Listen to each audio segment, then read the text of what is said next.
Amém, irmãos? Vamos abrir as nossas Bíblias na carta de Tito. Hoje nós vamos estudar toda essa carta. Amém. Então podem se preparar para a vigília. Glória a Deus. Fala a Deus. Graças a Deus. Os irmãos sabem que nós temos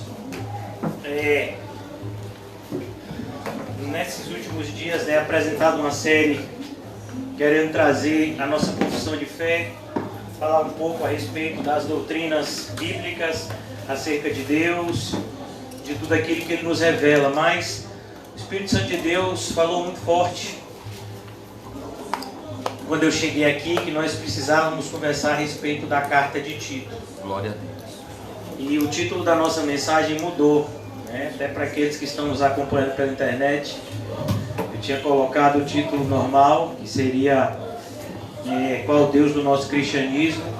Mas o título da nossa mensagem de hoje vai ser Colocando em Ordem a Casa de Deus. É importante que a gente entenda isso, que a casa do Senhor, ela é muitas vezes, de maneira, trazer uma analogia parecida com a nossa casa. Ou seja, por mais que a gente organize hoje, provavelmente a gente vai ter que fazer uma organização na próxima semana e assim sucessivamente. Pois, infelizmente, o fato de nós estarmos no mundo vai trazer a necessidade de estarmos em constante limpeza. Como diz o Apocalipse, o limpo, limpe-se mais ainda. Então, na casa do Senhor, nós temos que estar o tempo todo trazendo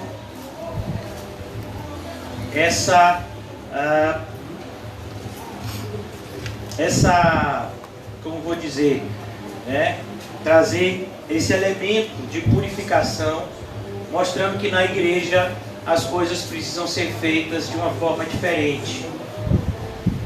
Nós falamos ontem a respeito dos atributos de Deus e vimos como o atributo dos atributos é a santidade.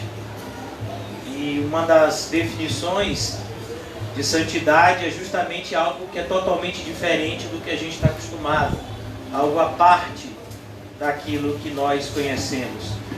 Então, o Espírito Santo nos traz essa carta de Tito, porque o propósito dessa carta, uma carta breve, de apenas 3 capítulos, é justamente orientar um jovem pastor chamado Tito, cooperador de Paulo, a colocar em ordem igrejas que haviam sido recém-plantadas. Igrejas na ilha de Creta. Creta até hoje uma grande ilha e tem inúmeras cidades, e existiam algumas igrejas plantadas naquela ilha.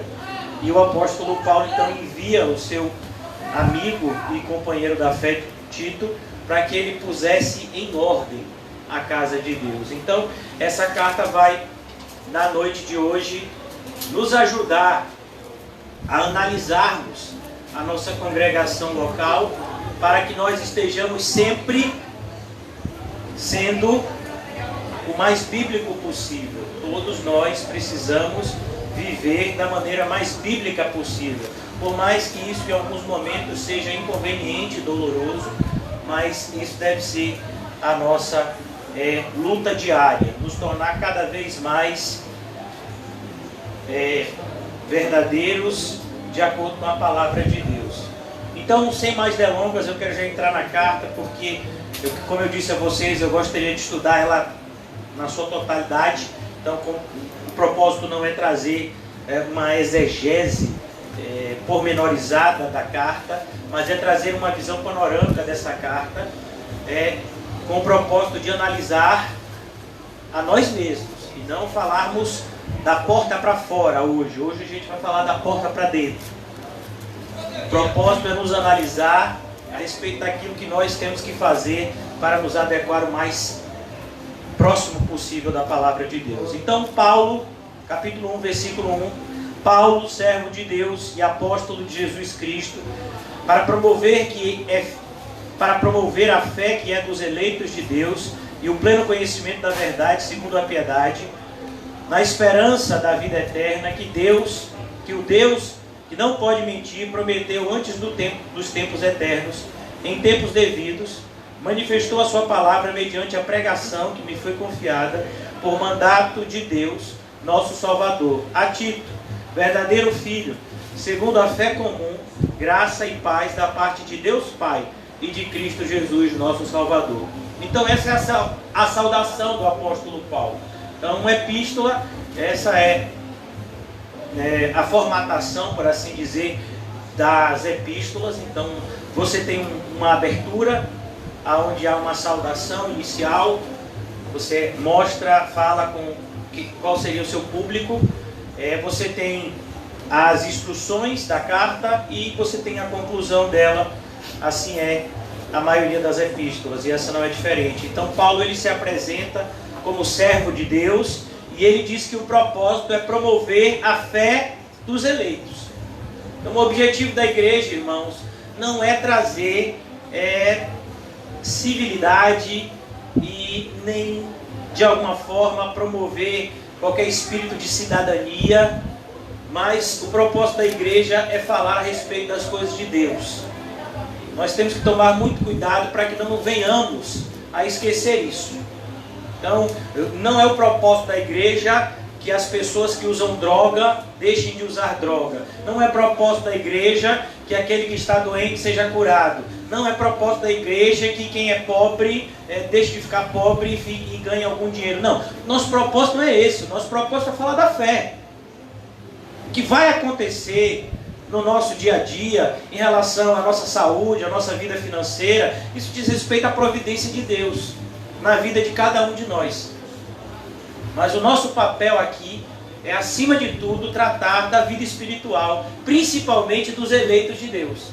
Quem não estiver preocupado com as coisas eternas, com as coisas do alto, o lugar dessa pessoa não é na igreja. Então, vamos imaginar que alguém entra pelaquela porta e diz: ó, pastor, eu sou alcoólatra e eu quero de alguma forma deixar de ser alcoólatra. Então você tem que procurar outro lugar. Igreja não é para isso. Ó, pastor, eu quero dizer para você, eu estou com um problema grave no meu matrimônio e eu quero aqui entrar na igreja porque eu quero restaurar minha família. Então também você entrou no lugar errado. Aqui é para conhecer a Cristo e este crucificado, e debaixo dessa fé comum a todos os eleitos, que Cristo é o nosso Salvador, o Filho de Deus, tenhamos vida em seu nome. Cristo é o começo e o fim de toda pregação bíblica. Então, nós temos que tomar muito cuidado para que não sejamos contaminados com essa teologia moderna que busca resolver os problemas da humanidade usando a Bíblia como pano de fundo. Então, olha, Deus tem algum versículo para melhorar a sua vida. Não, esse não é o nosso propósito. Nosso propósito não é esse. Então, nosso propósito é promover a fé que é dos eleitos de Deus. Que fé é essa, irmãos? Que fé é essa que é dos eleitos de Deus? É a fé que Jesus Cristo veio ao mundo salvar pecadores, dos quais nós somos os principais. Então, é isso que a fé vem nos dizer. Então, tome muito cuidado para que você não esteja, de alguma forma, pervertendo aquilo que a Bíblia fala, porque se você assim o fizer, será para a sua própria condenação. Então ele diz: e como isso aconteceu? Versículo 3: em tempos devidos, manifestou a sua palavra mediante a pregação. Como é que Deus faz conhecido? Como é que Deus se faz conhecido? Como o evangelho é propagado? Por meio da pregação. Então, como as pessoas conhecerão se não há quem pregue? Na igreja, irmãos, nós nunca teremos pregação demais. Se nós ficássemos 24 horas por dia ouvindo pregações bíblicas, nós não perderíamos nada. Glória a Deus. Infelizmente, nós não temos condição física e muitas vezes vontade para isso. Mas é por meio da palavra que a nossa fé é edificada. Então, no livro de Romanos nós vamos ver isso. A fé vem pelo ouvir e o ouvir da pregação. Então ele agora se comunica com Tito, verdadeiro filho, segundo a fé comum. Então, ele é filho de Paulo na fé, e eles acreditam na mesma coisa, da parte de Deus Pai de Cristo Jesus, nosso Salvador. Por esta causa, versículo 5, por esta causa te deixei em Creta. Então, Paulo estava com Tito, mas ele deixou Tito em Creta. O evangelismo é apenas o começo. O irmão José tem sido tomado de maneira poderosa pelo Espírito Santo para evangelizar, e ele encontrou um cooperador à altura, e eles têm evangelizado bastante essa semana, com chuva e sem chuva, né? Com apedrejamento e sem apedrejamento. Misericórdia. E estão evangelizando, mas isso é só o começo. Isso não é tudo. A partir do momento que ele vai evangelizar, ele vai jogar semente. 3 tipos de solo, né? Aquele que de alguma forma for atraído por aquela palavra lançada, ele vai ter o desejo de vir para a igreja para ouvir muito mais. Então ser edificado dia a dia, crescendo na graça e no conhecimento, de glória em glória. Então, eu te deixei em Creta para que puseste em ordem. É necessário colocar em ordem. Em outra carta que Paulo escreve aos Coríntios, ele exorta aquela igreja e ele diz: a casa do Senhor tem que ter ordem e decência. Se for para ser igreja, tem que ter ordem e decência.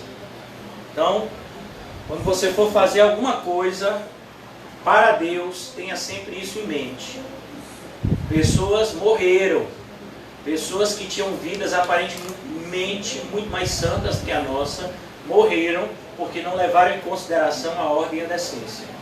Eu poderia falar aqui de Uzá, Nadab e Abiú, Ofni e Finéias, Ananias e Safira e tantos outros, que não deram crédito à importância da ordem e decência. O próprio rei Uzias, que não respeitou a ordem. Rei é rei, sacerdote é sacerdote. Você não pode apresentar o sacrifício a Deus, Uzias. Ele não respeitou a ordem e ele foi duramente disciplinado por Deus pela lepra e morreu por conta dessa enfermidade.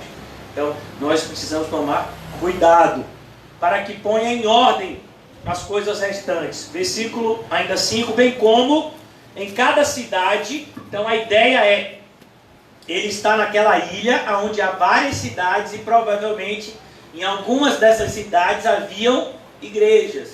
E a responsabilidade dele era tratar dessas igrejas. Então em cada cidade constituísse presbíteros, como a gente falou aqui recentemente, que Deus levante no nosso meio pessoas que tenham esse compromisso, né, de liderar uma congregação local juntamente com outros. Em cada cidade constituísse presbíteros conforme te escrevi. E ele vai dizer as características. Vocês homens aí que se identificarem, pode conversar comigo no final do culto, viu? Então, que conforme te escrevi, alguém que seja irrepreensível. Uma pessoa irrepreensível não é uma pessoa que não erra, mas é uma pessoa corrigível. Não sei nem se essa palavra tem no dicionário. Se não tiver, eu acabei de inventar, né? E não se preocupe que eu não vou querer nenhum tipo de retorno por conta disso. Então, uma pessoa, irmãos, que à medida que é repreendido, ele não luta contra a repreensão, mas ele se arrepende. Então, uma pessoa irrepreensível, Davi. Quando Natan disse para ele: você está errado, Davi disse o quê? Estou errado mesmo. Então isso é ser irrepreensível. Irrepreensível é uma pessoa que ele, naquilo que ele prega, como o apóstolo Paulo mesmo diz, se necessário for, ele vai esmurrar o seu próprio corpo, para que naquilo que ele ensina, ele não seja reprovado. Então, uma das características do fariseu era isso: eles eram pessoas falsas. Então, eles cobravam algo de alguém que eles mesmos não faziam. Então, vamos imaginar alguém que diz assim: irmãos, olha, eu quero que todo mundo faça silêncio. E essa pessoa passa o culto todo conversando. Não, mas é porque eu preciso ajeitar as coisas aqui, rapaz. Eu tenho que fazer as coisas aqui. Se eu não fizer, ninguém faz. Mas vocês, orelha, fiquem em silêncio. Não pode ser assim, né? Aquilo que vale para um, tem que valer para todo mundo. Isso é o irrepreensível. Então essa é a característica. Irrepreensível aqui fala de sinceridade. Uma pessoa que é, diante de Deus e diante do seu semelhante, a mesma pessoa. Isso é irrepreensível. Então que ele seja irrepreensível, marido de uma só mulher. Ou seja, é proibido harém, viu? Não pode duas mulheres, nem mulheres dois maridos, viu? Uma só mulher. Que tenha filhos crentes, que não são acusados de dissolução. A ideia não é assim. Vamos imaginar, o seu filho cresceu e saiu da igreja e foi para o mundo. Agora você não pode mais ser presbítero, não é isso. A ideia aqui é justamente mostrar a realidade do que aconteceu na família de Eli, lá em 1 Samuel. Eli deveria disciplinar os seus filhos, Ofni e Finéias, mas ele não fez. Ele amou mais os seus filhos do que a Deus. Então, aqui está dizendo que o presbítero ele tem que começar a disciplina em casa. Então, se você acha que você... Como eu conheci muitas pessoas que na igreja eram, sabe, sério, severo. Em casa, meu filho, rapaz, o pessoal fazia a bagunça que fosse e ele ficava calado. Eu digo, gente, como é que é isso? Na igreja, aquela cobrança que se um irmão chegar com o cadastro desamarrado, é desordem, desce, mas fêmea, cadastro desamarrado. E em casa as pessoas podem fazer o que quiser e ele não fala nada. Ainda mais a esposa Jezabel, pode fazer o que quiser, que ele não fala nada. Então cuidado, irmãos, não pode ser assim não. Né? Então você tem que ser uma pessoa que é uma liderança, inclusive no seu lar. Então aqui ele diz, tenha filhos crentes que não sejam acusados de dissolução e nem são insubordinados, porque é indispensável que o bispo seja irrepreensível. Você percebeu que ele repete? Ele falou o que lá em cima? Que seja o que? Irrepreensível. E aqui embaixo ele diz, como eu disse a vocês, a ideia aqui é que esse homem precisa ser íntegro. Ele não pode ser duas caras. Uma coisa na igreja e uma coisa em casa. Não, ele tem que ser íntegro. Então ele diz aqui, é necessário que ele seja irrepreensível, como despenseiro de Deus, ainda mais no serviço que ele presta a Deus. Então agora vamos imaginar como as pessoas, como a gente conhece, né? A pessoa diz, não, nós temos que depender de Deus, amém, irmãos? Amém? Mas no final eu vou passar aqui uma listinha, quem quiser ajudar no meu puxadinho, pode botar o seu nome na lista, não pode assim não. Não tem que depender de Deus?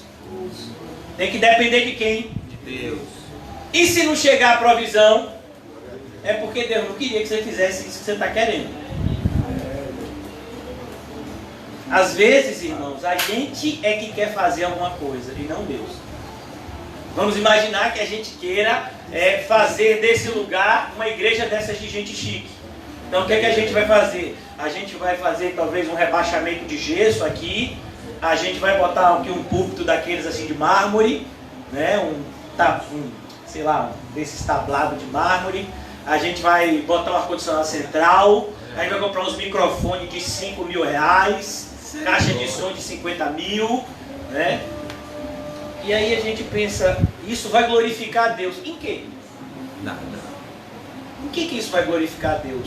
Gastando milhares de reais em preparar uma igreja quando existem irmãos precisando de alimento, existem pessoas que estão a fazer a obra de Deus e precisam de auxílio, e a gente está preocupado em ter uma igreja confortável para nós? Isso não glorifica a Deus em nada. Então a gente tem que tomar muito cuidado. Então, como dispenseiro de Deus, nós temos que ser irrepreensíveis. O líder é aquele que tem que dar o exemplo. O que é que Paulo diz? Sede meus imitadores. Como eu sou Olha, meu irmão, vou dizer uma coisa, eu não sou perfeito não, mas eu estou colado com Jesus, e se você quiser andar com Ele, pode se juntar comigo, que a gente vai junto nessa caminhada. Então, isso é liderança bíblica. Então ele diz, ele seja irrepreensível como despenseiro de Deus, não arrogante. Não pode ser arrogante. A ideia de arrogante aqui é a ideia do soberbo, grosseiro, aquele que se coloca num patamar de superioridade, como os fariseus faziam. Quando o fariseu fala com aquele homem, né, que havia sido cego, lá no Evangelho de João, capítulo 9, se eu não me engano, e aí ele diz, você é nascido todo em pecado e quer ensinar a nós. Imagine, só porque o homem disse, olha, uma coisa eu sei, eu era cego e agora eu vejo. E assim, e eu também aprendi que Deus não ouve pecadores, mas se alguém guarda a palavra de Deus, Deus o ouve. Aí os fariseus ficam indignados e expulsaram eles, né? Então, não pode ser arrogante, não pode ser grosseiro, não pode ser irascível. Irascível é a pessoa que se ira facilmente. Então, meu filho, se você tem um pavio curto, né, ore para Deus aumentar o seu pavio, né? Então, cuidado, não pode ser irascível. E não pode ser dado ao vinho. Se você gosta, meu filho, de beber, né, eu acho melhor você deixar de gostar, para a sua segurança. Nem violento. Olha, quem quiser ser Mike Tyson, Holyfield, quem quiser dar uma de UFC gospel, quem tem a unção de Sansão, não está valendo mais, viu? Cuidado que Sansão acaba cedo. Então, não pode ser violento, nem cobiçoso de torpe. Quem quer ficar rico, é bom não servir a Deus. Porque quando a gente vai servir a Deus, a gente normalmente perde. E aí a gente descobre que é melhor dar do que receber. Então, se você está querendo ficar rico, a gente já sabe que você está morto, porque uma pessoa que quer ficar rico não entendeu a mensagem de Cristo. E uma pessoa que quer ficar rico numa liderança de uma igreja é algo assustador. Porque imagine o que é que ele vai produzir. Pessoas como ele. A gente percebe de congregações assim. Por que eu estou falando isso? Porque na nossa igreja não pode ser assim. Então, cuidado. Se vocês, algum de vocês, ou eu mesmo, estivermos movidos por interesses, principalmente interesses financeiros, é preciso de muito arrependimento. Porque se isso está acontecendo, a gente está no caminho de Judas. Então ele diz aqui, não pode ser violento, nem cobiçoso de torpe ganância. Antes, e aqui agora, o que é que tem que ser? Hospitaleiro. Hospitaleiro não fala só de você receber bem em casa, isso também. Mas hospitalidade fala na igreja. Você tratar bem as pessoas na igreja. Amém? Que, principalmente os convidados. Então uma pessoa que foi dessas que o irmão José está evangelizando. Vamos imaginar. Que a igreja esteja cheia. E aí uma dessas pessoas quer entrar para assistir o culto. O que é que a gente vai fazer? Você é um cristão que já congrega aqui, você vai chamar a pessoa e pedir para essa pessoa sentar e você vai ficar em pé. Ou então você senta no chão, fique tranquilo, né? Ele foi limpado direitinho, está tudo bem, foi orado, sente no chão. Não tem problema nenhum. Né? Mas a gente vai tratar bem os convidados. Amém? Hospitaleira. Você tem que tratar bem. A ideia de hospitaleiro é tratar bem o estrangeiro, pessoa que você não conhece. Amigo do bem. Ó, você é amigo do bem ou você é amigo do mal? O que é uma pessoa que é amigo do bem? É uma pessoa que gosta do que é certo e ajuda as pessoas que estão fazendo o que é certo. Então vamos imaginar que você vê o irmão José evangelizando na Praça da Piedade. Aí você diz, rapaz, que rico. Você vai fazer isso, você vai estar, não, eu estou colado aqui.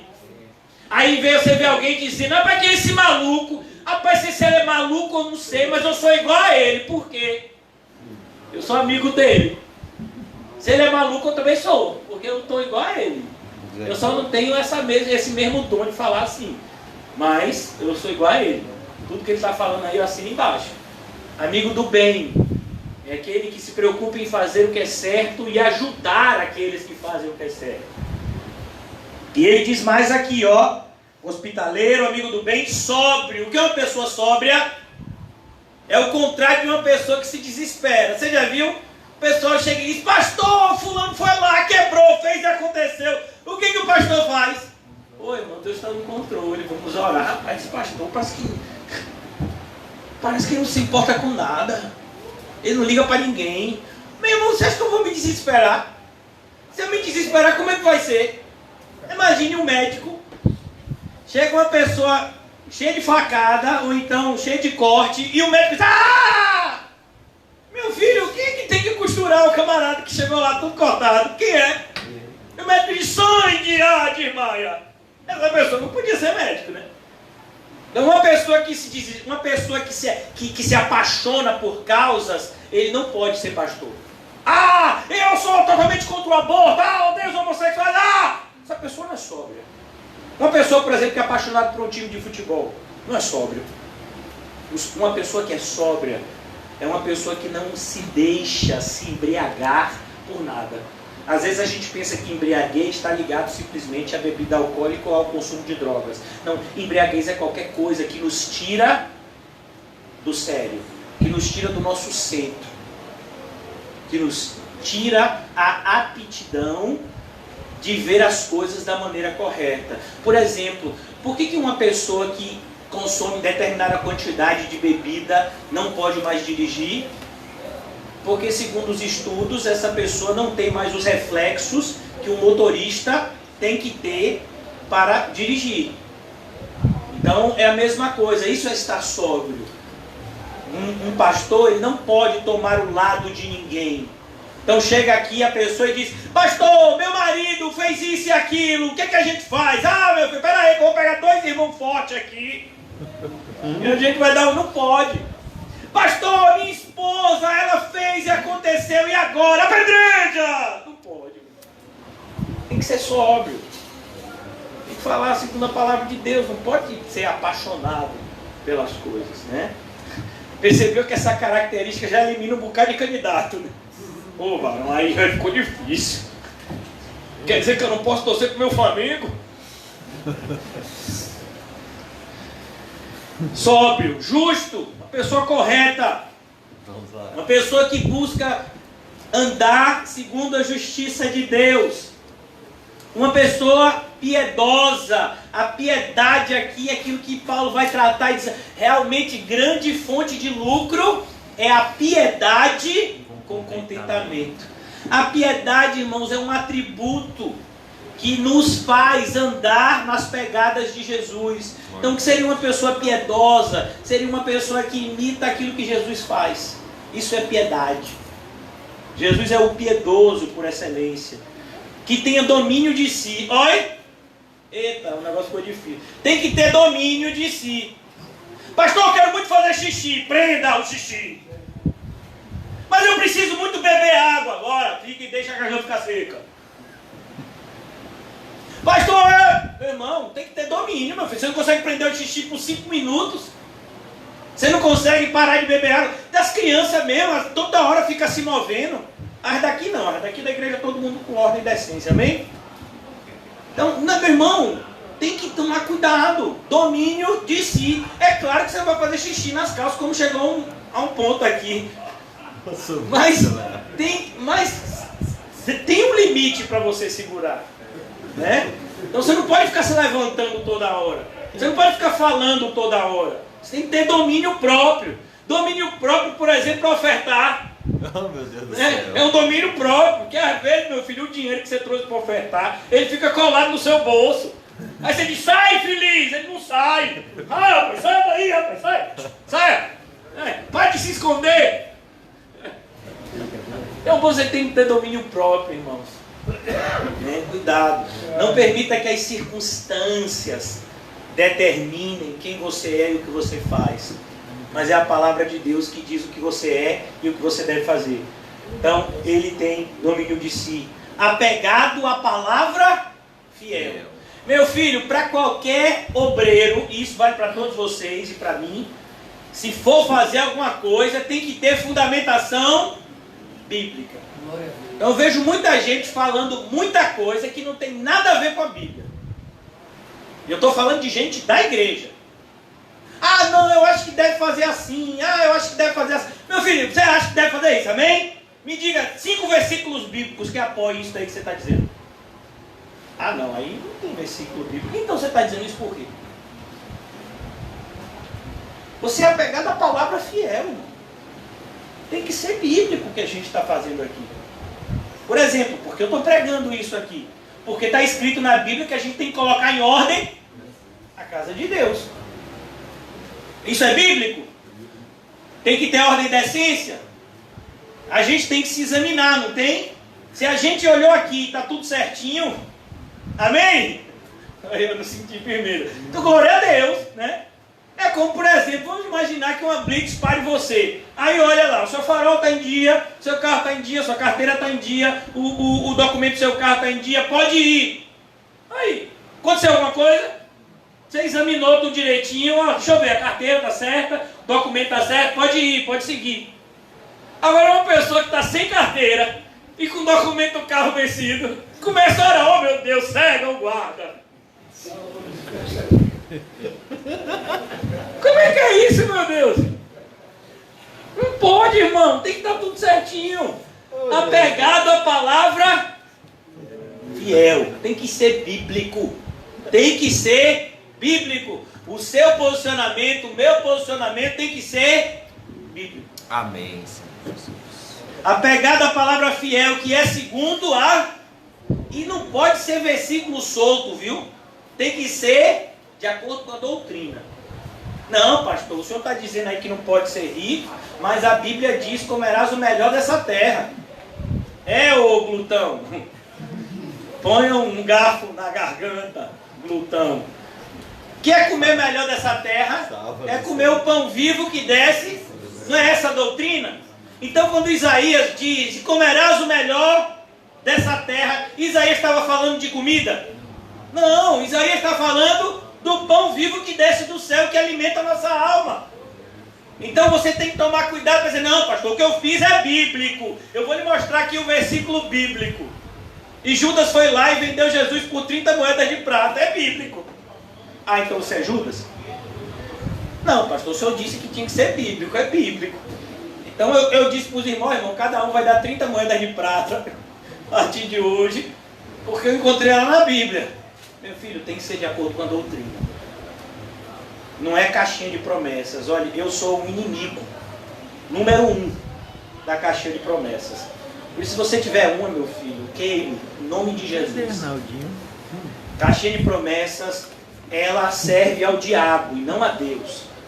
Deus não deu um versículo para você pegar num dia. Deus disse para você meditar na palavra dele de dia e de noite. Ele diz que toda a Bíblia é inspirada. Ele diz que o obreiro aprovado é aquele que manuseia bem a palavra de Deus. Aí você vem e diz: não, pastor, hoje na minha caixinha de promessa eu peguei versículo tal. Olha, é me matar, meu filho. Então, você tem que ser apegado à palavra fiel, que é a segunda doutrina. Amém, presbíteros? Amém? Alguém? Vamos orar. Presbíteros, de modo que tenha poder tanto para exortar. Então, entendeu? Você tem que conhecer a Bíblia para poder você ensinar. Para exortar pelo reto ensino. O que é um ensino reto? É um ensino que não tem curvas. É um ensino, irmãos, correto. É um ensino que vale para todo mundo. Para convencer os que os contradizem. Então, quando chega alguém dizendo algo que não é bíblico, você diz: ó, meu irmão, eu respeito o que você está dizendo, mas biblicamente você está errado por isso, por isso, por isso, por isso. Se ainda assim a pessoa quiser continuar acreditando no erro, a gente fez a nossa parte. Inclusive, mais adiante vai dizer: evita o homem faccioso. Então aqui ele diz, versículo 10, amém? Continuando, eu estou acelerando porque para a gente concluir, tá certo? Porque existem muitos insubordinados. Olha, irmãos, isso foi escrito há 1900 anos atrás. Já existiam muitos. O que é uma pessoa insubordinada? É uma pessoa que não obedece ao homem? Não, é uma pessoa que não obedece à palavra. É como eu disse a vocês. Uma vez, se eu estiver falando para vocês aqui, o que eu falar para vocês for bíblico, e vocês não derem crédito ao que eu estou falando, o problema de vocês não é comigo. O problema de vocês é com o Deus que escreveu a Bíblia. Então, se o que eu estou falando aqui é bíblico e você não concorda, o seu problema não é comigo. Eu sou apenas um mensageiro. É como, por exemplo, vamos imaginar que o carteiro chegue lá e vai entregar suas correspondências. Aí ele chega lá e tem conta de luz, conta de gás, conta de telefone, cartão de crédito. Aí ele diz pro carteiro: vem cá, meu irmão, você é minha inimiga? O que foi que eu lhe fiz? Você só me traz isso, não traz nada pra mim assim que me dê alguma coisa. Só me traz conta. Que é isso, varão? Até você, varão? O carteiro tem algum problema com isso, meu filho? Coitado do bichinho. Você faz as contas e agora a culpa é do carteiro. Quem mandou você ter cartão? Quem mandou você plano de negócio de celular? Quem mandou você ter casa para pagar a luz? Devia ter ficado na casa de papai e mamãe. Então a ideia é: tome muito cuidado, porque o mensageiro é só um mensageiro. Se ele for um mensageiro de Deus, você maltratar ele, naquele dia você ainda vai ter que prestar conta com Deus que enviou ele. Porque existem muitos insubordinados. Então, o que é um insubordinado? Um insubordinado típico, quem é? Alexandre o Latueiro. Ele resistiu fortemente às nossas palavras. Está lá escrito em 2 Timóteo. Pauladores, frívolos e enganadores. Então, pessoas que falam bobagens e falam mentiras. A ideia de, quando você fala demais, a probabilidade de você falar bobagem. Você vai falando tudo que vem na sua cabeça. Que é isso, irmão? Você tem que ter responsabilidade com o que sai da sua boca. E você tem que tomar cuidado para não enganar as pessoas. Especialmente os da circuncisão. As pessoas que mais causam dano à igreja são os religiosos. Cuidado com a sua religiosidade. Para que a sua religiosidade não atrapalhe as pessoas. Ela já vai atrapalhar você. Então, cuidado. É preciso fazê-los calar. Olha a atitude que um pastor deve ter. Coragem. E como é que você faz uma pessoa que está falando mal calar? Você prega a verdade. Paulo fala sobre isso em outra carta, quando ele diz a Timóteo: prega a palavra, quer seja oportuno, quer não, repreende e exorta com toda longanimidade e doutrina. É assim que a gente faz as pessoas calarem. Porque andam pervertendo casas inteiras. Isso Paulo está dizendo no ambiente da igreja. Então, qual é o cenário aqui? Pessoas que ouviram o evangelismo de Paulo, estavam agora na igreja, mas dentro da própria igreja, como está escrito lá em Atos capítulo 20, pessoas começam a surgir falando coisas que não são bíblicas. E elas precisam ser o quê? Exortadas. Então aqui ele diz: é preciso fazê-los calar, porque andam pervertendo casas inteiras, ensinando o que não devem. Isso é um pecado muito sério. A gente tem que ensinar o certo. Quem ensina o que é errado vai ter que prestar conta a Deus. Porque a Bíblia diz: é melhor amarrar no seu pescoço uma pedra de moinho e lançar-se no mar do que fazer tropeçar um dos meus pequeninos. Só a responsabilidade. Então ele diz: e por que normalmente as pessoas ensinam o que é errado, meu filho? Por torpe ganância. Outro dia eu vi uma pregação de um pastor desses assim, teólogo, desses teólogos respeitados. Não, varão, Deus não tem nada contra a riqueza. Inclusive Deus, Ele é a favor da riqueza. Eu digo: gente, como é que é isso, meu Deus? Por que uma pessoa fala isso? Porque ele tem crentes ricos na igreja, que se ouvirem uma repreensão, como a que Paulo disse, avisa aos ricos do presente século que sejam ricos em boas obras. Mas ele não vai falar isso. Por quê? Porque se ele falar isso, os ricos vão ficar ofendidos. E vão sair da igreja, e saindo da igreja vai levar o quê? O dízimo. Então ele não vai falar isso. Repreender um rico? Não vai fazer isso. Então eles fazem isso por torpe ganância. Foi mesmo dentre eles o seu profeta que disse: cretenses, sempre mentirosos, feras terríveis, ventres preguiçosos. Paulo, irmãos, ele faz o uso de um ditado popular da ilha de Creta. É como, por exemplo, se nós fizéssemos um uso de um ditado popular da nossa era, do nosso país. Por exemplo, tem um ditado aqui que eu creio que vocês conhecem: farinha pouca. Sabe de onde é que vem esse ditado? Do inferno. Então é a mesma coisa que Paulo está dizendo aqui. O que é que o mundo pensa? Esse ditado define o mundo, não define? Farinha pouca, meu pirão primeiro. Porque o mundo não pensa em ajudar o próximo. As pessoas, como diz o livro de Provérbios, são como a sanguessuga. Só conhecem duas palavras. Qual é? Dá. Então aqui ele diz, cuidado, tal testemunho é exato. Ele diz, ó, esse testemunho que os próprios ímpios dizem acerca deles é verdadeiro. Ó, os ímpios às vezes falam a verdade, né? Portanto, repreende-os. Ô pastor, mas não pode não, pastor, o senhor é muito duro. Quando o senhor prega assim, parece que o senhor está com raiva. Que é isso? Não, irmãos, eu não estou com raiva de ninguém não. A única coisa que, de fato, me deixa indignado é o pecado. O meu, primeiramente, né? Por isso que nós pregamos dessa forma. Portanto, repreende-os severamente, para que sejam sadios na fé. Qual é o propósito da igreja? Produzir saúde espiritual. Você e eu devemos crescer saudáveis. Não é isso que a gente deseja para as nossas crianças? Que elas cresçam o quê? Saudáveis. Então isso vale para mim e para você. Para a gente crescer espiritualmente de maneira saudável. Sejam sadios na fé. E não se ocupem com fábulas judaicas. Rapaz, o que tem gente na igreja que se preocupa com fábulas, historinhas que não têm fundamentação bíblica, né? E essas pessoas ficam, pastor, mas é que eu tenho um anjo da guarda. Você tem o quê, meu filho? Um anjo da guarda? Que anjo da guarda?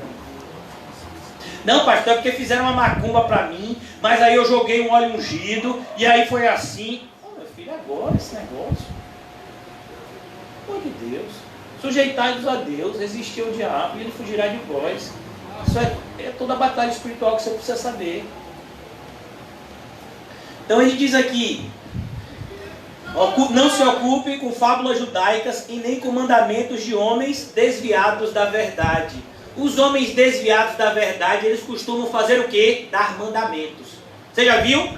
10 maneiras para ter um casamento blindado. Oi? Outro dia um curso numa igreja, felizes para sempre. Eu já disse aos irmãos aqui que isso é mentira e é herético.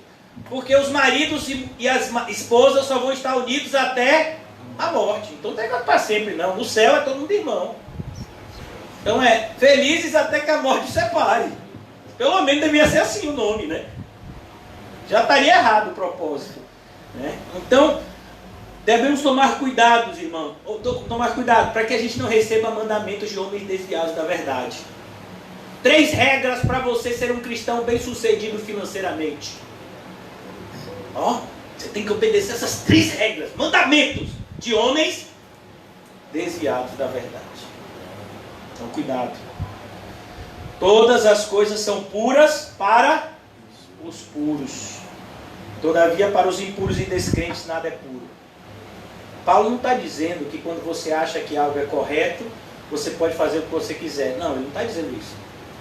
O que ele está dizendo é, cuidado com essas pessoas que ficam vendo pecado em tudo e que não estão prestando atenção no pecado que está dentro delas. Por exemplo, teve uma época, né, que as pessoas diziam assim, não assistam o desenho da Disney, que a Disney é de Satanás. Não comam maionese Hellman, porque Hellman em inglês quer dizer homem do diabo. Não assista ao telejornal da Globo, então assista o da Record. É o que você vai fazer? Então, você tem que tomar cuidado, irmãos. O cristão é aquele que tem discernimento espiritual.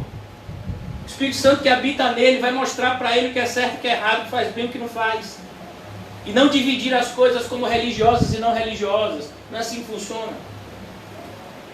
Então a gente tem que tomar muito cuidado. Pois o perigo maior está quando Satanás se traveste de anjo de luz para nos enganar. Ele é muito mais perigoso do que quando ele vem com a cara de dragão. Porque tanto a mente como a consciência deles estão corrompidas. Qual é o problema? É a corrupção interna. Pessoas que têm uma aparência externa de santidade, mas internamente são ímpios. Essa foi a definição de Jesus em relação aos fariseus. Sepulcros caiados. O que é um sepulcro caiado? É algo que é muito bonito por fora, mas por dentro guarda pessoas em estado de putrefação. Então ele diz, cuidado, você tem que preocupar-se primeiramente com a sua vida interior e depois com a sua vida exterior. Então aqui ele vai falando, porque tanto a mente como a consciência deles estão corrompidas. No tocante a Deus professam conhecê-lo, ó. Entretanto, o negam por suas obras. Irmãos, eu vou dizer que para nossa tristeza nós temos irmãos assim. E eu estou chamando de irmãos pela fé. Pessoas que professam conhecê-lo. Chegam até a escrever estudos. Mas a obra dessas pessoas é totalmente reprovada. As pessoas não têm um fruto que demonstre arrependimento. Mas falam de Deus, dizem que amam a Deus, querem até participar de ministérios na igreja. E quando o pastor fala alguma coisa, diz que o pastor é um ditador, é absurdo, que não deixa fazer isso. Meu filho, você quer fazer um negócio para Deus de qualquer jeito? E eu tenho que ficar calado? Não. Se for para fazer para Deus, tem que ser direito. Eu não vou ficar calado vendo as pessoas fazendo coisa errada. O meu papel eu vou desempenhar com toda a fidelidade e compromisso que Deus me exige. E é esse o exemplo que eu quero dar a vocês, no papel que vocês também têm que desempenhar. Então a gente encontra pessoas que literalmente fazem isso. Mais uma vez, no tocante a Deus professam conhecê-lo. Foi como eu disse, uma pessoa chega para mim e diz, pastor, eu sinto que eu estou me esfriando espiritualmente. E o que você vai fazer, meu filho? Se aquecer, vai para a igreja. Tem que se aquecer, tem que ser logo. Você está sentindo que está se esfriando espiritualmente, meu filho? Então vamos logo, vamos se aquecer. Agora essa pessoa que diz que está se esfriando espiritualmente, sabe o que faz? Para de vir aos encontros. Agora veja. No tocante a Deus professam conhecê-lo, mas nas suas obras. Ah, eu amo tanto as crianças da igreja. É mesmo. Ama. Cadê o cuidado com elas? Só ama quando está tudo bem. Quando não está bem, não ama. Você já imaginou se você fosse um pai ou uma mãe assim? Ah, eu amo você, meu filho. Aí compra chocolate, leva no restaurante, na McDonald's, leva para comer pizza. Aí você acorda, mas de mau humor. Ah, não vou dar nem café da manhã, não vou dar banho, não vou dar comida. Aí o filho fica o dia todo sem comer, sujo. Por quê? Porque aquele dia você não quer ser pai. Aí no outro dia dá vontade de ser pai de novo, de ser mãe. E aí, isso é brincadeira? Tem gente que está achando que cristianismo é isso. E é o meu papel dizer que não é. Paulo está escrevendo essa carta primeiramente a quem? A Tito. Para que Tito passasse isso para as demais pessoas. Então, mais uma vez, eu repito, no tocante a Deus professam conhecê-lo. Essa acusação foi feita no passado para pessoas que se diziam também de Deus, na época de Israel. Os profetas diziam, olha, vocês louvam a Deus com os lábios, mas o coração está distante. Então, no tocante a Deus, professam conhecê-lo, entretanto, o negam por suas obras. Você diz que ama a Deus, não ama? E como é que você tem tratado o seu irmão de igreja? Você esqueceu o que está escrito em 1 João 4,20? Você diz que ama a Deus, que você não vê. Se o irmão que você vê, você não está tratando bem. E aí? Suas obras, irmãos. É por isso que são abomináveis. Você percebeu que ele está chamando essas pessoas de abomináveis? Às vezes quando eu falo determinadas coisas bíblicas, as pessoas ficam assustadas. Sabe por quê? Porque não leem a Bíblia como deveriam. Então, abomináveis, desobedientes e reprovados para toda boa obra. Uma pessoa dessa não pode nem varrer o chão da igreja. Não pode. Antes ela tem que se arrepender e dizer, eu pequei, eu não sou digno de ser chamado teu filho, me trata como um escravo qualquer. Não foi assim o filho pródigo? Mas essas pessoas ainda ficam ofendidas quando são corrigidas. É assustador, irmãos. Assustador isso. Versículo 2, tu porém, olha o contraponto aqui, você vai ver essa mesma escrita na carta de Paulo a Timóteo, mostrando a realidade dos falsos irmãos, ou dos irmãos que estão indo no caminho errado, e daqueles que têm que andar no caminho certo, ou que estão no caminho certo, para que continuem no caminho certo. Então, na igreja, nós vamos ter pessoas que não estão indo no caminho certo, e vão ser exortadas, e pessoas que estão no caminho certo, e vão ser estimuladas. Tu, porém, fala o que convém à sã doutrina. Então ele está dizendo, Tito, continue a pregar o que convém à sã doutrina, mesmo que as pessoas estejam vivendo dessa forma. Isso não tem que mudar você. Não permita que a maldade de muitos esfrie o seu compromisso com Deus. Tito, o seu e o meu compromisso é com Deus. Tu, porém, fala o que convém à sã doutrina. O que convém à sã doutrina. Se não é da sã doutrina, não convém que a gente fale. Quanto aos homens idosos, que sejam temperantes. Os homens idosos, eles não podem esconder-se nas suas idades. Sejam respeitáveis, sensatos. Olhe, que é uma pessoa respeitável, é uma pessoa que se dá o respeito. Uma pessoa que trata as pessoas com educação. Sensatos, que é uma pessoa sensata, é uma pessoa que pensa corretamente. Sadios na fé. Então os homens idosos, eles têm que ser o quê? Sadios na fé. No amor e na constância. Que palavra é essa constância? É algo que falta muito na igreja. É o contrário da teologia da roda gigante. Você já viu a teologia da roda gigante? Eu estou cheio do Espírito Santo. Eu nem sei se eu sou crente. Eu estou cheio do Espírito Santo. Eu nem sei se eu sou crente. Eu estou cheio do Espírito Santo. Eu nem sei se eu sou crente. Não, essa teologia não pode, não. Na igreja a gente tem que ser o quê? Constante. Então, ele diz que sejam constantes. Versículo 3. Quanto às mulheres idosas ou às mulheres mais velhas, mais uma vez, a idade aqui, a ideia de idoso, não está falando de cabelos grisalhos somente, mas está falando de pessoas que têm tempo na igreja, experiência com Deus. Quanto às mulheres idosas, ou às mulheres mais maduras, semelhantemente sejam sérias em seu proceder. Não caluniadoras. Olhe, mulheres, eu mesmo já fui vítima de mulheres caluniadoras, né? De algumas. Não caluniadoras, não escravizadas a muito vinho. Sejam mestras do bem. Olha, as mulheres podem ensinar, elas devem. A quem? A outras mulheres e as crianças. Mas se elas ensinarem somente as outras mulheres, elas já vão estar fazendo muita coisa. Mas a mulher não é dado o direito de exercer autoridade sobre o homem. Então, tomem cuidado, senhoras, para que não se vejam fazendo o que não deveria fazer e deixando de fazer o que deveria ser feito. A fim de instruírem as jovens. Instruírem quem? As mulheres mais jovens. As mulheres que estão entrando na igreja. Recém-casadas, principalmente as recém-casadas. Uma pessoa recém-casada vai precisar de conselhos. E qual é o conselho que você vai dar? Jogue duro com o seu marido, viu? Não deixe ele montar, porque se você der o braço, se você der a mão, vai querer o braço. Jogue duro. Se ele não tratar você como uma princesa, você taca sal no feijão, que é para ele ficar hipertenso. Não, você não vai ensinar isso. Você vai ensinar isso para uma mulher? Oh, Jesus.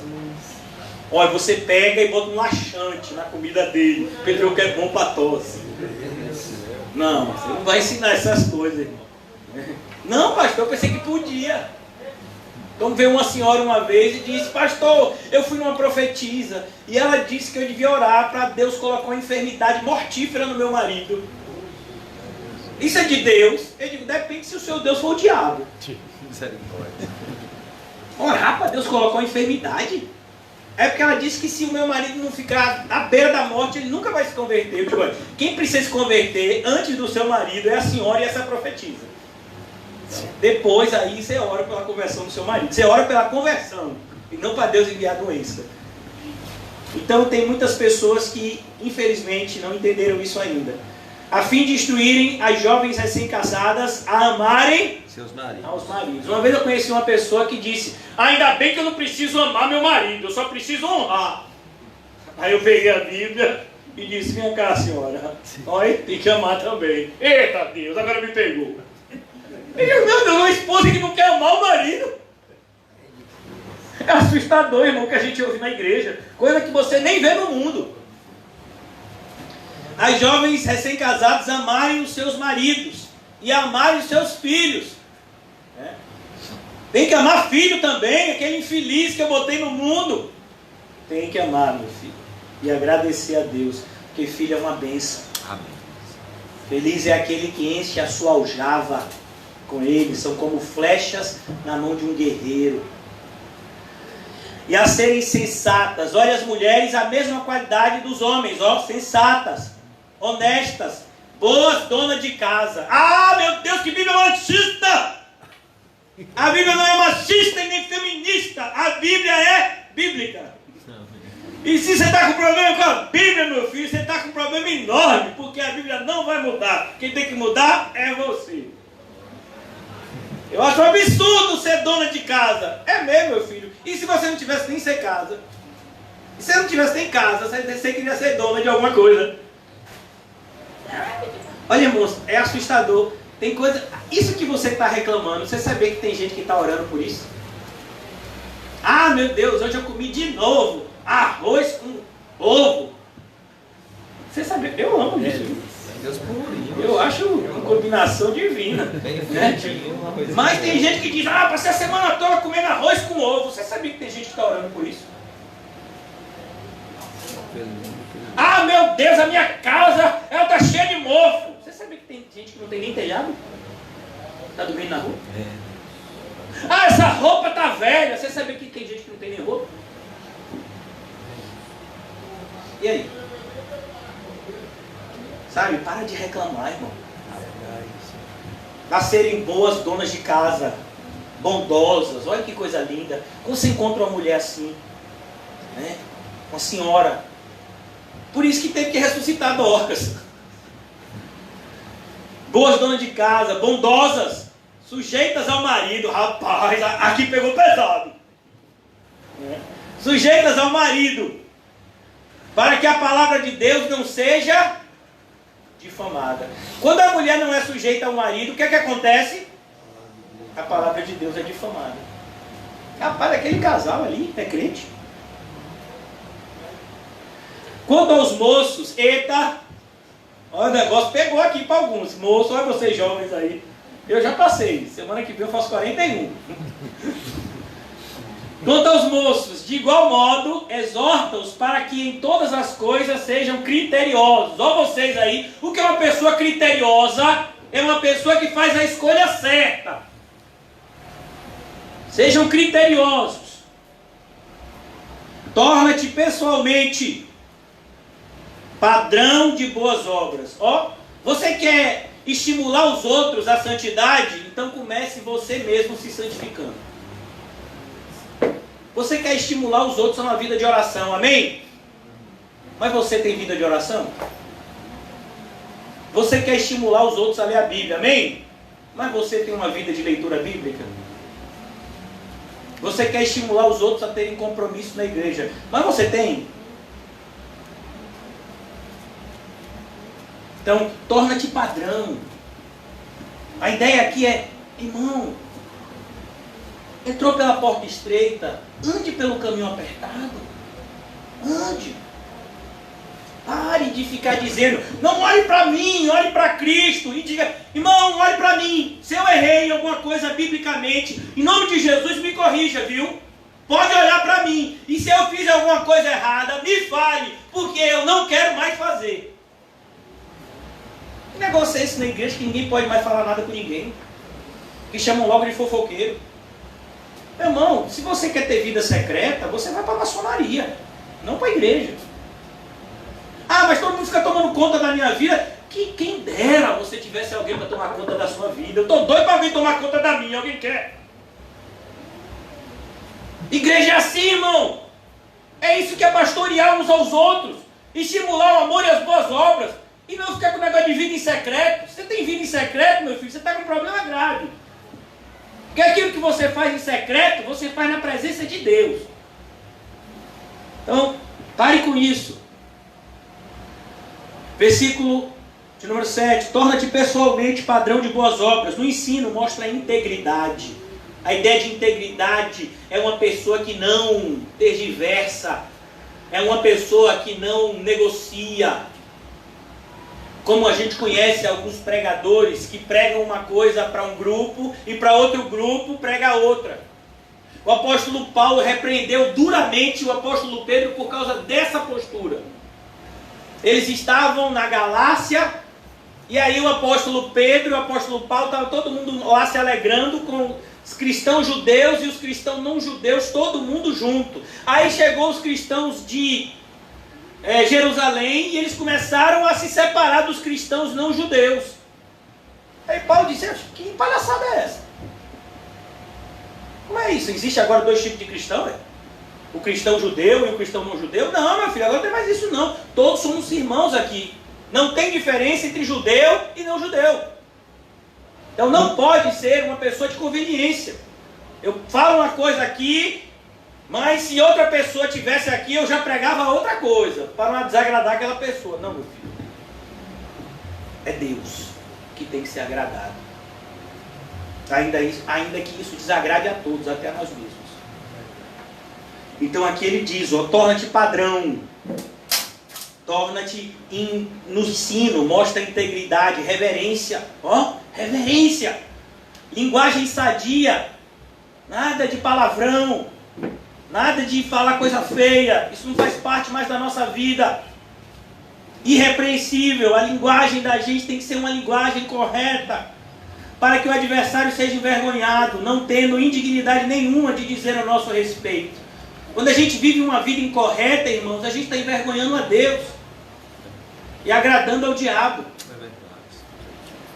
Quanto aos servos, que sejam em tudo obedientes ao seu Senhor, dando-lhe motivo de satisfação. Irmão, se você trabalha em alguma empresa, se você tem um empregador, você tem que entender que antes de trabalhar para aquela pessoa, você trabalha para Deus. Você é um funcionário de Deus. E se você não está satisfeito com o seu trabalho, ore e saia dele. Agora, não faça o seu trabalho de uma forma errada, porque você vai estar envergonhando o Senhor. Amém. Glória a Deus. Então, seja um funcionário exemplar, obediente ao Senhor, obediente ao seu patrão, dando-lhe motivo de satisfação. Não sejam respondões, não furtem. O irmão José contou a história mesmo de um crente que tinha, eu acho que uma padaria ou um conjunto de padarias, e que começou a contratar pessoas da igreja, né? Essa ideia de quando a gente é novo convertido, a gente acha que todo mundo que é crente é irmão. Deveria ser, mas infelizmente não é. E aí ele começou a sentir que estava sendo furtado, botou câmeras e viu que os crentes eram os que estavam roubando ele. Aí ele tirou todo mundo que era crente da empresa dele. Infelizmente é assim hoje em dia. Pastores envolvidos com tráfico de drogas, lavagem de dinheiro e por aí vai. Coisas que nem convém falar entre nós. Ele diz: não furtem, pelo contrário, deem prova de toda fidelidade, a fim de ornarem em todas as coisas a doutrina de Deus, nosso Salvador. Deixa eu lhe dizer alguma coisa. Se alguém te disser que o fato de você ter fé, te dá o direito de viver uma vida sem obras que testifiquem a sua fé, essa pessoa não é seu amigo. A Bíblia diz que, de maneira muito direta, que a fé sem obras é morta. O apóstolo Paulo, quando está falando da regeneração, em Efésios capítulo 2, ele vai dizer que nós fomos regenerados para as boas obras e não para as más obras. Deus não salvou a gente para a gente voltar para a vida de pecado. Deus nos salvou para a gente viver uma vida de santidade. Versículo 11, já concluindo, irmãos. Porquanto a graça de Deus se manifestou salvadora a todos os homens. Deus salvou toda a classe de homens. Deus salva tanto o ladrão quanto aquele que foi roubado. Deus não faz separação. O ladrão pode se arrepender, olha o ladrão da cruz. O perseguidor pode se tornar o perseguido, como foi o caso de Paulo. Deus salva toda classe de homens. Deus salva judeus e não judeus. Deus salva pessoas que são alfabetizadas e não alfabetizadas. Deus não se prende a etnias. Deus salva pessoas de todo tipo de etnia, de linguagem, de nação. E ele diz, versículo 12, educando-vos para que, renegadas a impiedade e as paixões mundanas, então a impiedade e as paixões mundanas, o que é que a gente faz? A gente renuncia. A ideia de renegar aqui é a ideia de renunciar. Você lembra que Jesus falou? Renunciem a tudo. Vivamos no presente século sensata, justa e piedosamente. Você viu quantas vezes essa palavra sensata, justa e piedosamente são repetidas na carta? Aguardando a bendita esperança e a manifestação da glória do nosso grande Deus e Salvador Jesus Cristo, o qual a si mesmo se deu por nós, a fim de remir-nos de toda iniquidade e purificar para si um povo exclusivamente seu, zeloso de boas. Você é do povo de Deus? É ou não é? Tem que ser zeloso de boas obras. Uma pessoa pode ser do povo de Deus e não ser zeloso de boas obras? Não, não pode. Assim como uma pessoa que é cega pode tirar a carteira de motorista? Não. Não. Você tem que enxergar. Assim é a mesma coisa. Se você não está desejoso de ter uma vida de boas obras, você ainda não entrou pela porta estreita, nem passou perto dela. O cristão, ele pode até não conseguir fazer tudo o que deseja, mas ele deseja ter uma vida de boas obras. E ele sofre quando não consegue isso. Agora, no último capítulo, irmão, já concluindo, perdoem a demora. Lembra-lhes de que se sujeitem aos que governam. Olhe, esse pessoal que gosta de se revoltar, não tem esse negócio de partidarismo político, irmãos. Há alguns anos atrás, quem estava no governo era outro partido. Aí tinha crente que toda hora botava post, né, no Facebook falando disso.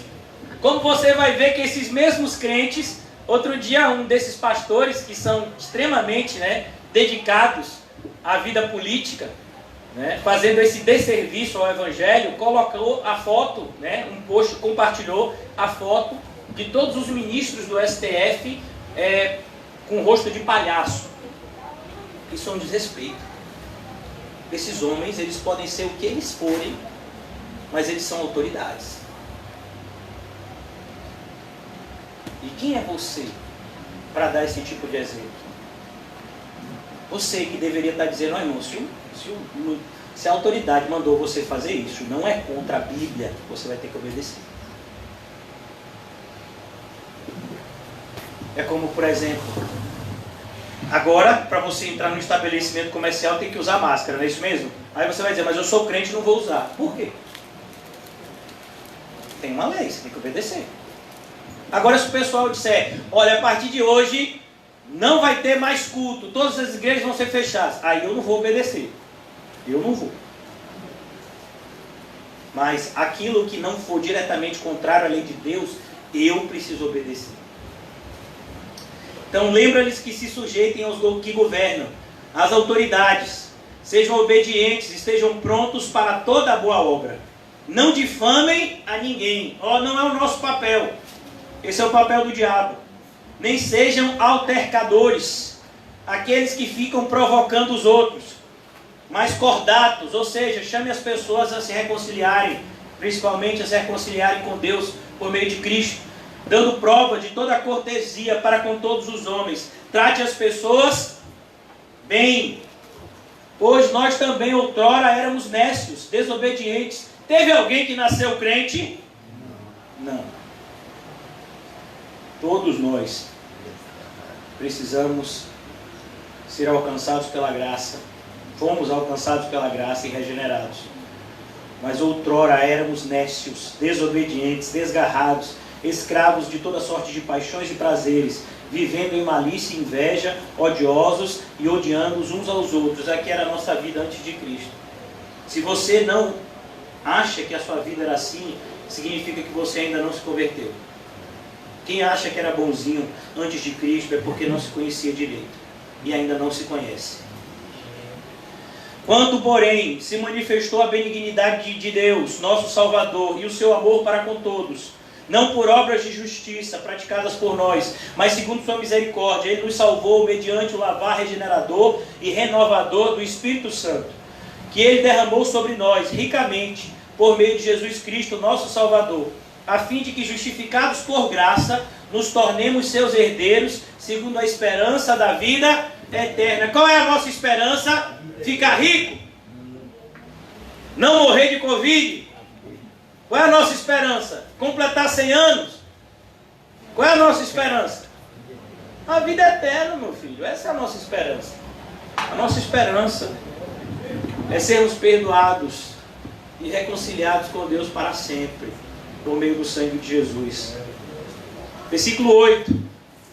Fiel a esta palavra, e quero que no tocante a estas coisas faças a afirmação confiadamente, para que os que têm crido em Deus sejam solícitos na prática de boas obras. Você percebeu quantas vezes ele repete isso? Sejam solícitos na prática de boas obras, sejam zelosos nas boas obras. Por que isso, irmão? Porque desde aquela época o pessoal ficava com essa conversa. É só fé, eu não preciso fazer mais nada, e agora eu vou viver do jeito que eu quiser, porque eu creio que Jesus morreu pelos meus pecados. Mentira. Você não crê nada. Porque se você acreditasse de verdade, você estava vivendo de uma forma diferente. É como o próprio Paulo disse aqui, ó. No tocante a Deus, professam conhecê-lo. Ah, Deus me salvou. Ah, o sangue de Jesus. Ah, a graça me alcançou. Ah, Deus, como eu te amo. Ah, que louvor lindo. Toca o meu coração. Mentira.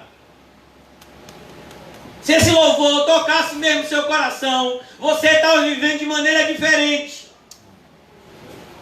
Então, não se engane. Pare. Pare de se auto-prejudicar com o auto-engano. Bote o dedo na sua cara e diga: até quando você vai ficar nessa? Com você mesmo. Se olhe no espelho e faça isso. De vez em quando eu faço, viu? Por isso que o povo diz que eu sou doido. Faça essa afirmação confiadamente, para que os que têm crido em Deus sejam solícitos na prática de boas obras. Estas coisas são excelentes e proveitosas ao homem. Meu filho, você é crente, então viva como crente em nome de Jesus, alma. Pare de viver como ímpio. Você é crente infeliz. Infeliz é isso mesmo, porque enquanto você esperar de Cristo só nessa vida, você vai ser uma pessoa infeliz. O que nos concede a felicidade é entender que aquele que entregou o seu próprio Filho por amor a nós, nos dará juntamente com Ele todas as coisas. Por isso nada nos separará do amor de Deus que está em Cristo Jesus. Isso é felicidade, irmãos. Um correto relacionamento com Deus. Essa é uma vida feliz. Uma pessoa que tem uma vida baseada num correto relacionamento com Deus. Essa é a pessoa mais feliz do mundo. Evita discussões insensatas, ó, evita. A gente não está aqui para discutir. A pessoa diz: ah, eu sou salvo, eu sei que eu sou salvo. Eu vivo de maneira ímpia, mas eu sei que eu sou salvo. Você vai discutir com uma pessoa dessa? Eu não vou. Você acha que você é salvo? Nem. Se você perguntar a minha opinião, eu vou dizer: qual é a sua opinião? Você não é. Como é que você conhece a árvore? Pelos frutos. A árvore de laranja dá o quê? Limão? Não, laranja. Laranja. E o limoeiro dá o quê? Laranja? Não, dá limão. E a jaqueira? Da jaca. Da jaca. Você por acaso vai ter uma jaqueira e vai procurar melancia? Não. Não, eu vou orar para dar melancia. Em nome de Jesus. Eu já enjoei de jaca. Já tem 20 anos que eu tenho essa jaca aqui no sítio. Para quem tem sítio, né? E aqui eu já estou enjoado de jaca. Eu estou querendo uma melancia. Em nome de Jesus. Vai dar melancia. Não vai não, meu filho. Você quer melancia? Então plante uma árvore para dar melancia. Então não ache que você vai plantar na carne e vai colher no espírito. É verdade. Não ache isso. Você está vivendo uma vida ímpia e está agradando a Deus. Você não está. Deixa eu lhe dizer, não tem cristianismo EAD, viu? Cristianismo é sempre presencial. Evita discussões insensatas, genealogias, ó, discussões a respeito do passado. Ah, eu acho que Moisés está no inferno. Ah, eu acho que Josué. Ah, uma vez uma pessoa quis pegar uma discussão comigo dizendo que Matias não era apóstolo, que o 12º apóstolo era Paulo, que Matias não era apóstolo de verdade. Eu digo, meu filho, você acha que eu vou discutir com vocês? Você acha que isso é importante? Claro que Matias é apóstolo, mas eu não vou discutir isso com essa pessoa. Ah, mas eles, porque senão não vai bater certo, porque lá no Apocalipse diz que tem 24 tronos, são as 12 tribos, são os 12 apóstolos. Meu filho, aquele número é simbólico. Mas se uma pessoa quer discutir sobre isso, você vai discutir? Eu não vou. Não, porque senão fica errado, tinha que ser 12 apóstolos, agora fica esse negócio de 13, eu não consigo entender. Ô meu filho, você devia estar preocupado em renunciar a tudo, tomar sua cruz, seguir a Jesus e não ficar contando o número dos apóstolos. Evita contendas e debate sobre a lei. Gente que fica debatendo, pastor, eu guardo o sábado. Eu digo, como é que você faz? Você escreve sábado no papel e bota no bolso. Igual tem uma pessoa que diz, vou comer fora, como é que faz? Escreve a palavra, como é? Escreve a palavra. Ah, é. Eu quero comer uma coisa diferente. Escreve a palavra diferente e come. Né? Tem gente que é assim, pastor, eu guardo o domingo. Como é que você guarda o domingo, meu filho? Você escreve domingo e bota no bolso, velho. Guardou o domingo. Não me vergonha, meu filho. É claro que ninguém guarda dia. A gente vive todos os dias como se fosse um só. Desde que você foi regenerado, você vive um único dia. E quando esse dia acabar, você vai para casa. Façamos a obra do Deus enquanto é dia, porque a noite vem. Não, irmãos, essa conversa de gente que guarda sábado, guarda domingo, sabe por quê? Porque não quer ser crente 7 dias por semana, quer escolher um dia. E os outros 6 dias quer viver para ele mesmo. Aí vem aquela conversinha também, culto no lar, você já viu isso? Meu filho, sabe quem que faz culto no lar? Os espíritas. Sabe o nosso culto no lar onde é? Aqui. Eu estou no meio da minha família, você está no meio da sua? Eu estou no meio da minha. Aqui é um culto no lar para mim. Vocês são meus irmãos e minhas irmãs e meus pais. Não foi isso que Jesus ensinou? Ou eu estou falando alguma bobagem aqui? Não, porque sabe como é? Meu filho, quem desenvolveu essa teologia de culto no lar foram o pessoal, sabe, de alguns séculos atrás, justamente porque só iam para a igreja uma vez por semana, e aí sentiam a necessidade de se reunirem durante a semana para estudar. Mas na Bíblia, quando a gente pega o livro de Atos, diz que todo mundo estava onde? Estava onde? Junto. Todo mundo tinha tudo em comum. A gente assistiu o filme de Paulo, o apóstolo de Cristo. Foi aquele filme lindo. Onde é que os cristãos estavam morando? Todo mundo junto. Porque estava tudo perseguido, não foi, meu filho? Lá em Policarpo, os cristãos estavam tudo juntos, você viu? Coisa bonita. Aí fica esse negócio aí, não, pastor, eu não estou indo na igreja, mas estou fazendo culto no lar. Eu digo, meu filho, então você devia assistir aquele filme dos espíritas, como é o nome? Nosso Lar. Que diz, né, que eles têm um lar lá no céu, né, dos espíritas. É claro que aquilo tudo é mentira, né? Assim como esse pessoal que acredita nessa teologia.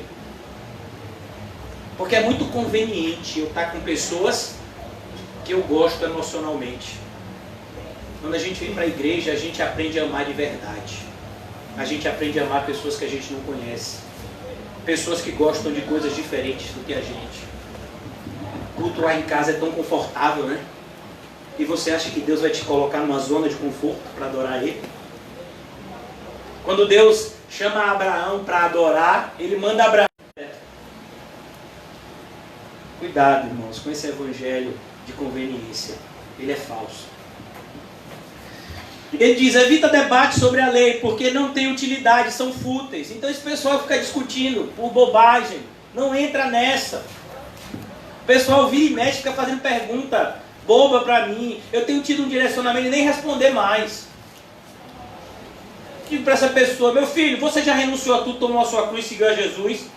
Ah, pastor, mas eu queria saber, você tem Cristo e esse crucificado? Ô pastor, se eu não quer responder, não responda. Mas eu não estou conseguindo dormir, porque eu preciso saber com quem foi que Caim casou. Eu digo, meu filho, vá se preocupar com a sua esposa. Deixa a mulher de Caim para Caim, a mulher dele. Não, pastor, mas como é que pode? Só tinha Caim e Abel, Adão e Eva, e diz que Caim saiu e se casou com outro. Eu não consigo entender. Não bate. Ô meu filho, você vai se preocupar com isso? Hein? Uma pessoa vem falar isso pra mim, eu digo, é sério? Ó, pastor, eu tô com um sério problema. O que foi, meu filho? A Bíblia não fala de alienígenas.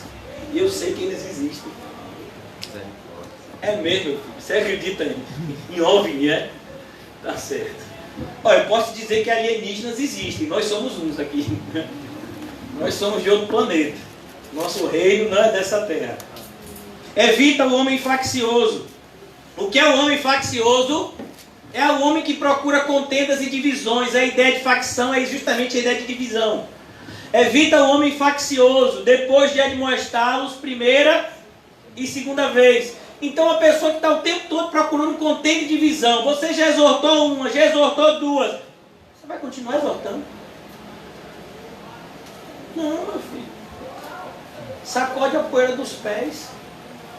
Você sabia, e eu tive uma conversa com o irmão recentemente, dar pérolas aos porcos é pecado. Você sabia disso? Do mesmo jeito que Jesus fala, não faça isso, não desobedeça, não faça assim. Ele diz, não dê pérolas aos porcos. Isso é uma ordenança. Isso não é uma sugestão. Se você já está vendo que a pessoa não quer o Evangelho, se a pessoa já tem demonstrado por palavras e ações que não tem nenhum compromisso com Cristo, você não tem que continuar insistindo nisso. Evita o homem faccioso, depois de admoestá-los primeira e segunda vez, pois sabes que tal pessoa está pervertida. Infelizmente a gente tem exemplos assim na igreja. Nossa igreja é pequena, mas tudo que a gente leu aqui se aplica a nós. Tal pessoa está pervertida e vive pecando. Não importa, meu filho. Não importa se você tem aparência de piedade. Eu quero saber quem você é de verdade. É como a gente falou, né, algum tempo atrás. Se você pegar uma garrafa de suco e colocar dentro veneno, aquele veneno vai passar a ser suco? O que tem ali dentro? Mas a embalagem é de quê? De suco. Tem um monte de gente que tem embalagem de crente, mas dentro é filho do diabo. Mas a embalagem é de quê? De crente. Ele dá a paz do Senhor, dá glória a Deus e aleluia. Louva. Bora, todo mundo na mão! Olha, varão, é assim. Sim, meu filho, e aí? Eu quero saber de verdade. Quando as luzes se apagam, quem você é? Quando você dobra o seu joelho lá no seu quarto, se é que você dobra, quem você é? Quando passa alguém na rua, principalmente chovendo, na poça, ele molha todo, como é a sua oração? Salve e leva. Como é? Cuidado, irmãos. Tal pessoa está pervertida e vive pecando. Sabe uma das características do cristão? É que ele não vive pecando. 1 de João diz isso, lá no finalzinho da carta. Todo aquele que é nascido de Deus não vive pecando. Por isso Deus o guarda e o diabo não lhe toca. Mas aqui Paulo está dizendo o contrário. Essa pessoa vive pecando, ou seja, é um ato continuado. Por quê? Porque não há um arrependimento para cortar isso. O que corta o mal? O arrependimento. Mas essa pessoa não se arrepende. Ela continua fazendo a mesma coisa. Uma das grandes evidências do arrependimento, qual é? É a gente parar de fazer o errado. Tal pessoa está pervertida e vive pecando e por si mesma está condenada. Meu filho, essa pessoa não precisa de sua ajuda para se condenar. Ela já está condenada. Então você tem que tomar cuidado e sacudir a poeira dos seus pés para que a maldade daquela pessoa não contagie o seu coração. Muito mais contagiante do que o coronavírus é a maldade do mundo. O Senhor Jesus disse isso em Mateus 24. Por se multiplicar a maldade, a maldade vai se multiplicar. E o que vai acontecer? O amor de quase todos se esfriará. Muito mais contagioso que o coronavírus é a maldade. Por isso sacode a poeira dos pés. Quando te enviar Ártemas ou Tíquico, apressa-te a vir até Nicópolis. Deixa eu lhe dizer uma coisa, cristão, vocês são cristãos? Ô irmão, que é isso? Tem algum cristão aqui em nome de Jesus? Amém! Agora sim, me decepciona. Eu falo que é para botar em ordem a casa de Deus. Cristão, rapaz, eu nem sei depois disso aqui. Não, vocês são crentes, amém? Está todo mundo arrependido aqui? Eu estou. Eu também estou. Me arrependendo muito mais. Apressa a vir até Nicópolis, ao meu encontro. Paulo estava onde? Em Nicópolis aqui. E por que eu estou dizendo isso, irmãos? Porque a obra de Deus é uma obra dinâmica. A gente tem que tomar cuidado para a gente não criar raízes nessa terra. Do mesmo jeito que a gente está aqui, a gente pode estar em outro lugar daqui a algum tempo. Porque nós devemos pregar o Evangelho a toda criatura. Então ele diz: estou resolvido a passar o inverno ali. Encaminha com diligência Zenas, o intérprete da lei, e Apolo, olha Apolo, a fim de que não lhes falte coisa alguma. A gente tem que ajudar aqueles que nos ajudam com a palavra de Deus. Por isso que o apóstolo Paulo vai dizer: e como pregarão se não forem enviados? Agora, quanto aos nossos, que aprendam também a distinguir-se nas boas obras. Olha para isso, meu filho. Rapaz, parece que Paulo tá pegando o pé de alguém aí, viu? Com esse negócio de boas obras. Você viu quantas vezes está repetido aqui nessa carta de 3 capítulos? Agora, quanto aos nossos, que aprendam também a distinguir-se nas boas obras. A favor de quem? De quem? Então, na época do coronavírus, a gente se esconde? Não, a gente ajuda os necessitados. Se até o governo, que é ímpio, está dando essa ajuda financeira, que não adianta de nada, mas está dando, vai enganar. A gente que é igreja vai deixar de dar ajuda verdadeira? Se até esse povo ímpio está fazendo alguma coisa, a gente vai se esconder embaixo da cama, dizendo que o coronavírus é o bicho papão? Você é crente, rapaz? Tu vergonha?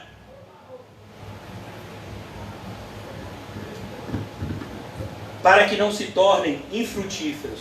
É o pior que pode acontecer com o crente. Sabe por quê? O que acontece com o ramo que não dá fruto? Vocês podem me lembrar? Alguém pode me lembrar? Mas ele está na árvore. Mas e aí? Você está na árvore, mas você nunca foi da árvore. Porque se você fosse da árvore, você estaria dando fruto. O que acontece com aquele servo que esconde a moeda? Ele ouve do patrão, né? Opa, você é certo, escondeu a moeda. Você escondeu a moeda por quê? Eu não mandei você negociar? A nossa obrigação é sermos frutíferos. Esse cristianismo egoísta de muitos não é cristianismo. Cristianismo e egoísmo não podem ser colocados numa mesma frase, porque são palavras contraditórias. Assim como algo não pode ser frio e quente ao mesmo tempo, uma pessoa não pode ser cristão e egoísta ao mesmo tempo. Agora, enquanto aos nossos, que aprendam também a distinguir-se nas boas obras, a favor dos necessitados, para que não se tornem frutíferos. Todos os que se acham comigo te saúdam. Na igreja, rapaz, o pessoal gostava de saudar os outros. Saúda todos quantos nos amam. O único amor verdadeiro, qual é? Na fé. Se não tem a fé, irmãos, não tem um amor verdadeiro. Aí eu vou despedir de vocês, e Paulo está se despedindo da gente. A graça seja com todos, porque a graça nos basta. Amém. Quem foi exortado, diga amém. Amém. Eu fui também, amém. Que o Senhor nos ajude, irmãos, como eu iniciei, a ser uma igreja bíblica cada vez mais. Todas as vezes que as pessoas perguntam, né? Olha, a igreja que você congrega, qual é a denominação? É bíblica. Não, assim, mas é o quê? É pentecostal? É batista? É presbiteriano? É água com açúcar? Como é, rapaz, a denominação de vocês? É bíblica. Rapaz, mas você é chato, viu? Meu filho, igreja tem que ser o quê? Bíblica. Amém? Você é cristão e você tem que ser um cristão bíblico. Você é marido? Eu sou. Tem que ser um marido bíblico. Você é esposa? Tem que ser esposa bíblica. Você é filha? Eu sou filho. Tem que ser um filho bíblico. Você é pai? Tem que ser um pai. Você é funcionário? Seja um funcionário bíblico. Você é patrão? Seja um patrão. E aí? Viu como é? Amém. Então que a gente cada vez mais se aproprie dessa verdade. Ó Deus, obrigado por essa exortação tão necessária. Principalmente para mim, Senhor, que fui chamado para pastorear essa igreja local. Essa congregação local que faz parte da igreja de Cristo. Ajuda-nos, Senhor, a vivermos vidas que verdadeiramente evidenciem a transformação que o Espírito Santo fez no nosso interior.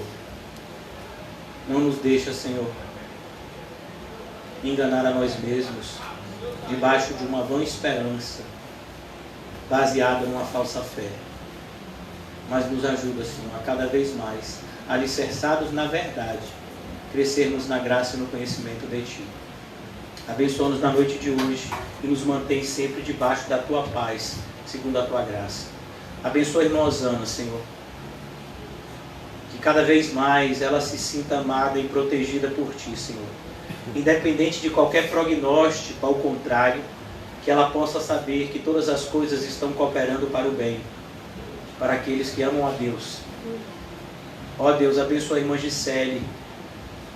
Eu te agradeço, Senhor, pela vida das irmãs que se afadigaram no último mês, para que nós tivéssemos uma outra forma de evangelizar por meio de e-books. Se dedicaram e fizeram um e-book para que nós distribuíssemos gratuitamente, Senhor, e já estamos fazendo. Continua, meu Deus, cada vez mais equipando a Tua igreja com obreiros frutíferos para toda boa obra, Senhor. Não nos deixa, Senhor, vivermos vidas voltadas para nós mesmos, porque serão vidas vazias. Como disse Salomão, que obteve todas as coisas mundanas, ele disse, tudo é vaidade. Mas o apóstolo Paulo, que perdeu todas as coisas por amor a Cristo, disse que no Senhor o nosso trabalho não é em vão. Que venhamos a aplicar isso cada vez à nossa própria vida, baseado no princípio que o próprio Senhor Jesus nos ensinou, que devemos entesourar no céu. Ó Senhor Jesus, nos ajuda a fazer aquilo que o Senhor nos ensinou, que cada vez mais o nosso coração esteja no céu, assim como todo o nosso tesouro, para que possamos dizer que nós sabemos em quem temos crido e que é poderoso para guardar o nosso depósito até aquele grande dia. Que assim seja na vida de cada um de nós, que não venhamos a temer a morte, mas a saber que a morte nada mais é do que um meio de transporte para o céu, se nós de fato vivermos como cristãos. Abençoa-nos, Senhor, com essa fé genuína, que remove todo medo e que enche o nosso coração com a alegria da salvação. Em nome de Jesus, amém e graças a Deus. Amém, irmãos? Saúdem-se mutuamente com um cumprimento santo, cumprimento no olhar, amém? E diga ao seu irmão, se for para ser cristão, tem que ser bíblico, amém?